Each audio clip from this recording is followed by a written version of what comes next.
Magandang araw po sa inyong lahat mga kababayan at welcome back dito po sa ating munting channel Pinas News Review, kung saan re-reviewin po natin ang mga mahalagang balita dito sa Pilipinas.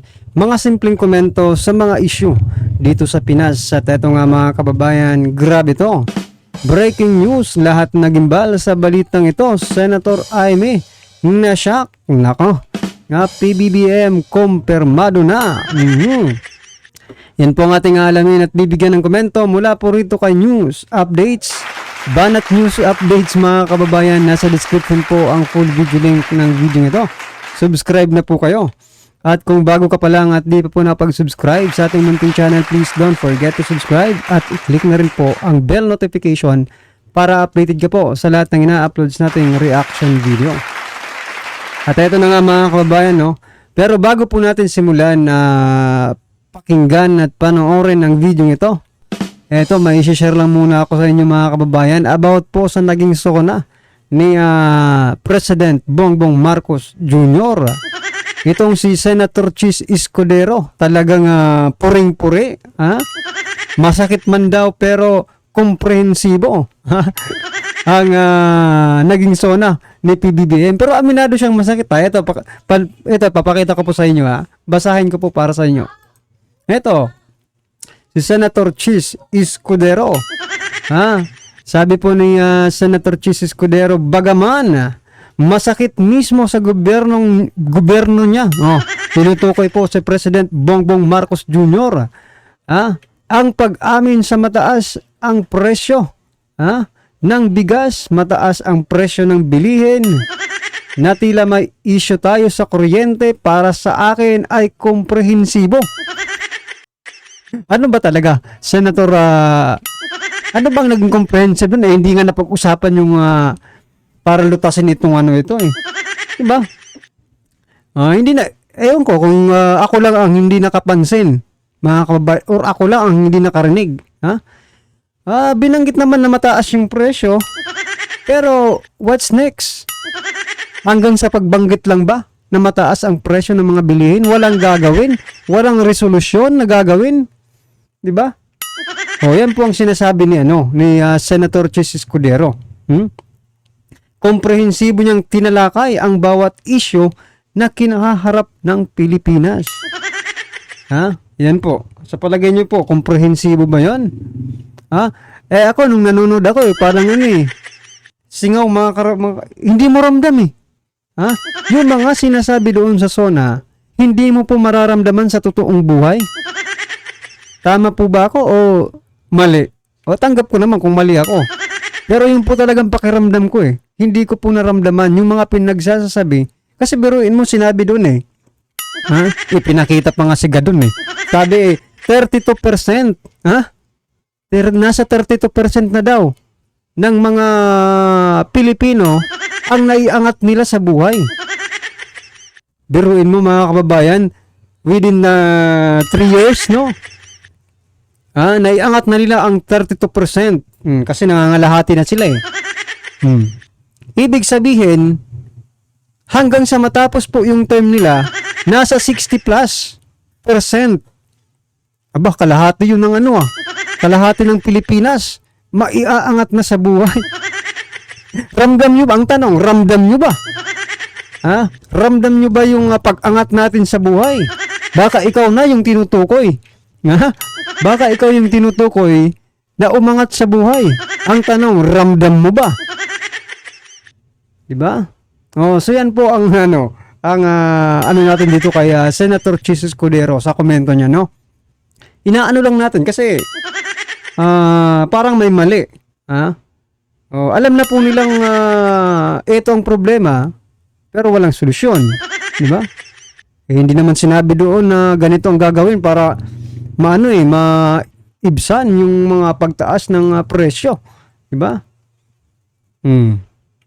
Wala akong narinig. Ewan ko lang kung may narinig kayo. Baka nabingi lang ako at ayaw kong rin marinig, diba? Baka narinig nyo. Pero itong nakakatawa. Aminado po silang masakit, no? Pinuri, pinuri nga puring-puri Masakit, bagaman masakit daw Well, anyway, mga karbi natin, Ano ba naman ang aasahan natin kay Senator Jesus Cordero kung di puriin ang kanilang Panginoon, di ba? Well, anyway, eto na. Panoorin po natin ang video ito. At sama-sama at sabay-sabay po nating bigyan ng komento ito. Eto na po mga kababayan. Walang saysay kahit gurgurin nila ako. Naka-ready na yan dyan, oh. Naka-ready na sa StreamYard. Sabi ko na lang, click mo na lang, ha. Kaya nga natataranta sila, eh. Kaya nga natataranta ang mga hitad na to. Hindi nila alam kung ano gagawin lang pa. Kung gugurgurin ba si Marlica, si PRR, di bang gugurgurin nila? Litong-lito na sila kasi kung sino ang may hawak. Senator Amy, sorry. Nakuha ko ng pulburon box. And you have to protect the people, referring to whom? To the military, to the PNP. Kapag po napanood nyo na, kailangan yung protektahan ng bayan, huwag yung protektahan ng bangag. Kasi bangag kayo kung protektahan nyo ang presidenteng gumukuha ng maliit na white powdery substance at dahan-dahan niya ang ginaganyan. Demo ko na lang. Ay, wag na. Gumaganon-ganon pa. Okay, basta mayroong stash box.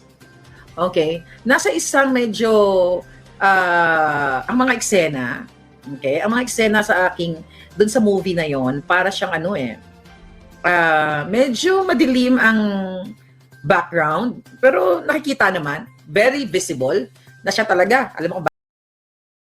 So yan, putulin na natin saglit mga kabayan kasi kahapon may napanood ba akong isang vlogger, no? Sinasabi niya na peke daw, ha?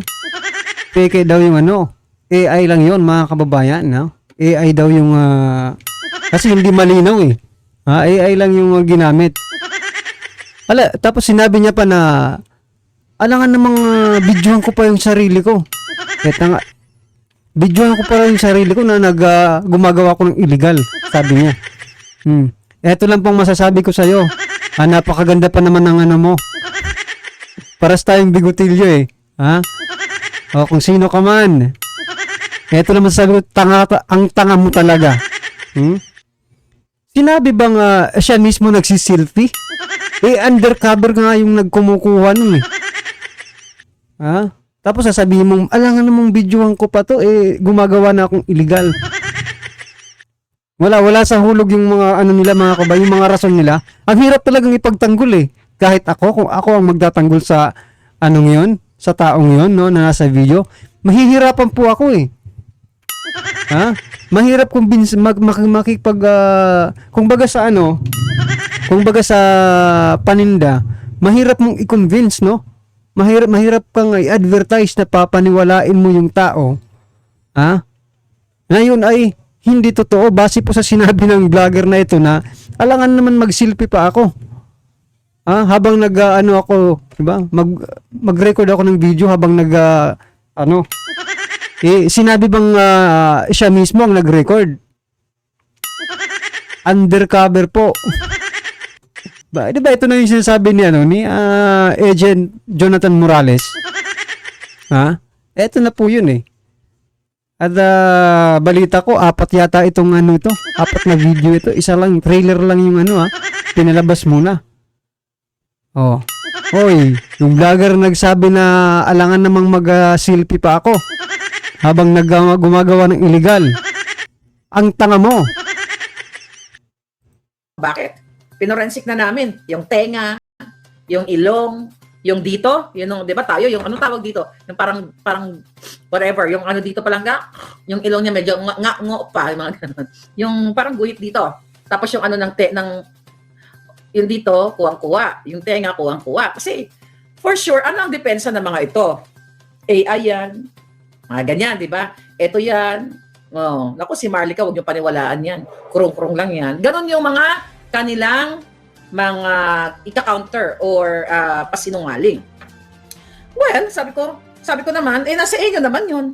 Hindi ko naman sinabing maniwala kayo sa akin eh. Di ba, wala namang sapilitan. Basta ako isa-serve ko yung handa. Ngayon, it's up to you kung gusto nyo, kung nasarapan ba kayo sa hinanda ko sa inyo or hindi. Di ba, ganun naman. Meron kayong right lahat na sasabihin nyo sa akin, di naman pala masarap yung niluto mo, Marlica. I cannot force you guys. Meron kayong mga sariling paninindigan kung paano ninyo tanggapin ang katotohanan. Sniff box, sabi ni Den Scorpion. Si IC winner excited. Kasi, sobra na to eh. Ang ginagawa nila sa inyo, niloloko. Kaya, Senator Amy, sorry. Nakuha ko ng pulburon box. Oh, 'di ba? Magpasensyahan tayo. No? O, hindi ko sinabi mag-sorry ako sa kanya, sorry ka na lang, parang ganun. Hindi ako nahingi ng tawad okay? Gusto ko lang i-correct 'yan. Ang gusto ko lang sabihin sa mga bangag, sorry darling. I got it. I got it. Diba? Yun lang yun. I told you for 2 years. For 2 years na sinimula natin ang pag-expose sa laban na ito. Hindi ito laban ko. Kasi pwede akong manahimik dito. Pwede na ako mag-enjoy. Alam niyo ba po mga karibo natin, kung talagang, 'di ba si Abalos, 'di ba? Ito si Secretary, DILG Secretary Abalos, unang-unang pumiyok dito sa video ito. Ito nga po kami na rin po ang maghahamon sa inyo. Kasuhan niyo po, no? Para makita niyo ng personal at maipa-examine niyo ng personal itong video ito, 'di ba? Dahil sinasabi niyo this is a destabilization, sinasabi nila, di ba? O ngayon, hamon po ng taong bayan, kasuhan nyo po at kunin nyo po yung original na video yan at ipa-authenticate ninyo. Ha? Pag yan authenticate yan, authenticated na, ha? At nalaman mong totoo yan, ano ang gagawin mo? Oh, yun nga yun. Sige, for example, ako sa Abalos. Sabihin ko na, kakasuhan kita. Diba? Oh, kahit nasan ka man, malupalop ng mundo, kakasuhan kita. At ipapakita ko sa buong mundo na kung ano ang totoo. Diba? At sasabihin ko rin at kung totoo man yan, na video yan, ano ang gagawin mo? Secretary Abalos, tutungangan na lang ba tayo? Kaya mo ba? Ang tanong, kaya mo ba? Hanggang ito, mga kababayan, for sure, ha? Hanggang ano lang to sila? Hanggang sasabihin lang na, AI ito, peke ito. Paano nyo nasabi? Hindi nyo nga inutenticate Examinin nyo muna bago nyo sabihin ano. Ha? Talagang peke, di ba? Kasi ang taong bayan naghihintay rin kung peke ba o totoo di ba? Kasi pag totoo yan, mga kababayan, ang tanong ko lang kay Congress hindi pa pala senador ito At ayaw ko rin maging senador ito. Kaya Secretary Abalos, ano ang gagawin mo? Kung sakaling totoo yan. Di ba? Mag-cross-cross, mag-kiat-kiat ba? Pero, ito yung gusto nyo. Kayo naman may gusto, kaya ako nandito di ba? Kasi kung di naman niyo ako pinapanood, kung walang nanonood sa akin, magtsatsaga ba ako dito magdadakdak, di ba? Wala. But, call nyo to mga kababayan. Ito ay ginusto nyo. Hindi ko to ginusto. Okay? Kung hindi kayo nagsabi dyan, palangga ka, Maharlika, hindi, kung lahat kayo nagsasabi, jutang ginina mo, Maharlika, lahat kayo, hindi natulog na lang ako, di ba? Oh. Ano yan? Okay. Wala din mangyayari, ano daw? Okay. Sabi kahit gurgurin nila ako lang ba may hawak? At meron na akong designated, kung si Inday ay designated survivor, meron akong, ano tawag doon? Designated, then Scorpion, anong tawag natin doon sa, na-designate natin na mag-substitute kung gugurgurin nila ako? Designated what? Director? Designated director? Wala nang kwenta bangag. Kahit anong gawin ninyo, no, designated videographer, no. O, bahala kayo. Designated keeper, okay? Whatever. So, okay. Walang saysay kahit gurgurin nila ako. Naka-ready na yan dyan, oh. Naka-ready na sa StreamYard. Sabi ko na lang, click mo na lang, ha. So, wala na rin. Gusto nila akong gurgurin, o, di ba? Di gusto nila pag-usapan sila sa buong mundo. Pwede makalaman, hindi naman sila magwawagi. Di ba? Sila gugurgurin ng taong bayan. Pero, mga designated safety unit, designated fighter, I think I like that. O designated mother dragon, whoever. Pero hindi siya mother Alright. Appointed or successor to Gorgor da Bangag. To Gorgor Bangag, successor, pwede rin. Duplicate million times ang video pang oh yeah, we're good. We're okay. Don't worry about it. Yung mga nang lalait dyan sa akin, Merlika, wala naman video, luka-luka ka lang. Yeah, I am luka-luka. Yeah, I am luka-luka. So now what? Oo nga mga kababayan eh, ha? Tinapik ko rin yan dati eh. Yung pang-alipusta nila kay Ma'am Marlica. Ba? Ano naman kung hindi kayo naniniwala sa kanya?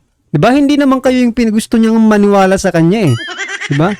Gusto niyang maniwala sa kanya yung mga naniniwala sa kanya. Wala naman kayong pakialam kung ayaw niyong maniwala. Ha? Pero taong bayan pa rin kung anong gusto nila, 'di ba? Kung gusto nilang paniwalaan si Madam Marlica, wala tayong magagawa. Ba't nandito ka? Gusto mo rin makapanood ng video, no? No, designated whistleblower. I think lahat naman ng idea nyo is maganda. Okay? Who said that? Designated Polborone. Okay. Alright. Designated si Ilan. Okay. Nasa liwanag. So yan mga kabayan, ano kaya magiging reaksyon dito ni Senator Amy Marcos? Di ba? Eto na. Nilabas na po. At mga kabayan, at ano kaya ang gagawin dito ni marami na pong nagtatanggol at sinasabi nilang peke. Isang tingin pa lang nila, peke agad eh. Grabe yung mga mata nila. Parang yung mga mata nila, parang grabe kung i-examine po yung yung video. Yung picture po, kinumpara nila sa video. Mga kababayan. At sinabi nilang AI daw. Grabe, ang galing, di ba?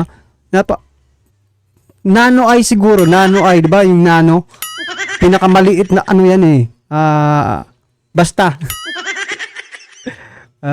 Napakali. Parang yung sa kaya sino ba ito? Ant-Man, di ba? Nakikita niya. Kahit gaano kalayo. Na-examine niya. Di ba? Mga cyborg. Ano ba ito siya? Cyborg ba ito? Si Secretary Abalos at sinabi niya agad-agad. Wow, wala pang 24. Wala pang wala pang 12 hours. Sinabi niya agad ang resulta. Ang resulta daw, ewan ko kung anong exam ang ginawa nila pero eto na, sinabi na po, pina-authenticate na po yan ni Ma'am Marlica at may hawak po siyang papeles. Well, anyway mga kabayan, ano naman po ang inyong reaksyon, komento at kritisismo patungkol po sa video ito. Comment lang po sa baba para at least alam po ng ating mga kababayan ang inyong pong opinion patungkol po dito, right? Maraming salamat po.